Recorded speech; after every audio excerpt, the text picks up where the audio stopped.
Breakout పక్కన మళ్ళీ ఒక బ్రేక్అవుట్ వచ్చింది. అండ్ ఈ బ్రేక్అవుట్ లో ఏం జరిగింది అంటే సింపుల్ గా ఆర్డర్ బ్లాక్ అనేది జరిగింది. ఓకే, ఆర్డర్ బ్లాక్ అనేది జరిగింది. ఆర్డర్ బ్లాక్ పాయింట్ వచ్చేసి ఏంటి? ఆర్డర్ బ్లాక్ పాయింట్ వచ్చేసి ఇది.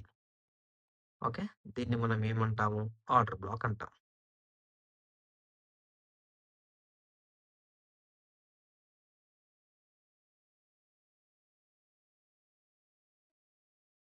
Order black. Okay, order black. ఇప్పుడు వ్యాలిడ్ ఆర్డర్ బ్లాక్ బ్రేక్అవుట్ అంటే ఏంటి? దీనిపైన ఇలా ఎక్కడైనా ఒక గ్రీన్ క్యాండిల్ క్లోజ్ చేయాలి. ఐదర్ మనకు దీన్ని ఆర్డర్ బ్లాక్ దగ్గర నుంచి అయినా రిజెక్షన్ ఉండాలి, లేకపోతే ఆర్డర్ బ్లాక్ పైన అయినా మనకు రిజెక్షన్ ఉండాలి. కంటిన్యూస్ బయింగ్ అనేది